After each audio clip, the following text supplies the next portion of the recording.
বাংলাদেশের অবস্থা খুবই খারাপ বন্ধুরা, তোমরা হয়তো অবশ্যই জেনে গেছো। ওখানে আমার সব প্রিয় মানুষগুলো আছে, তাদের সাথে কোনো যোগাযোগ করতে পারছি না। তাদের নেট, তারপরে ওয়াইফাই সব বন্ধ করে দিয়েছে। এতক্ষণ আমি খবর দেখলাম ওয়াইফাইয়ের যে ফ্যাক্টরি ছিল সেটাকেও আগুন লাগিয়ে দিয়েছে।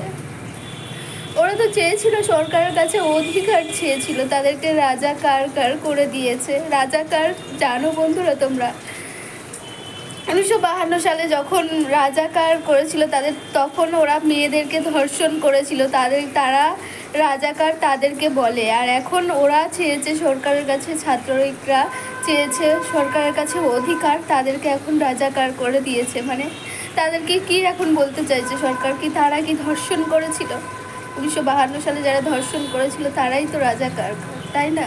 তারা তো অধিকার চেয়েছে, এখন তাদের অধিকার কেন দেওয়া হচ্ছে না? তাদের প্রাপ্য অধিকার ফিরিয়ে দিক সরকার। আমি এটুকুনি বলবো। আমি খুব চিন্তার মধ্যে আছি, টেনশনের মধ্যে আছি। কালকে সারা রাত আমার ঘুম হয়নি, রাত্রেবেলা ঘুমাতে পারিনি। বোনরা সবাই ওখানে আছে, জানি না কেমন কি অবস্থায় আছে। সবাই সুস্থ থাকবে ভগবানের কাছে এটুকুনি প্রার্থনা করি। বাংলাদেশবাসী যেন সবাই যেন সুস্থতা থাকে, সুস্থতা কামনা করি আমি ভগবানের কাছে। সবাই যেন সুস্থ থাক, ভালো থাক, এটুকুনি চাইবো। কারোর সাথে যোগাযোগ করতে পারছি না, কিছু করতে পারছি না, খুব কষ্ট হচ্ছে, বুঝতে পারছি। আমি ভগবানের কাছে একটাই প্রার্থনা করব, সবাই যেন সুস্থ থাক, ভালো থাক। ভগবানের কাছে একটাই প্রার্থনা করব, খুব তাড়াতাড়ি এই ঝামেলাটা যেন মিটে যায়। কিছু ভালো লাগছে না, অনেক চিন্তার মধ্যে আছে। কালকে সারা রাত ঘুমাতে পারিনি, অনেক কষ্ট হচ্ছে সবার জন্য। ওরা কি করছে? সব থেকে বাচ্চারা আছে, তাদেরকে দিয়ে অনেক চিন্তা হচ্ছে।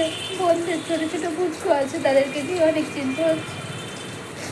বুঝতে পারছি না কি করছে। কালকে থেকে কোনো যোগাযোগ করতে পারছি না, নেট বন্ধ, ওয়াইফাই বন্ধ, সব বন্ধ করে দিয়েছে।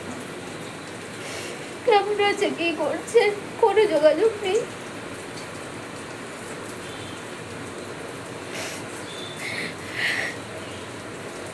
ভগবানের কাছে একটাই প্রার্থনা করবো, যেন ওরা সবাই সুস্থ থাকে। বাংলাদেশবাসীদের সবাই যেন সুস্থ রাখে ভগবান, সবাইকে যেন সুরক্ষিত রাখে ভগবান, এটুকুনি আমি প্রার্থনা করি। যেন খুব তাড়াতাড়ি এই ঝামেলাটা মিটে যায়।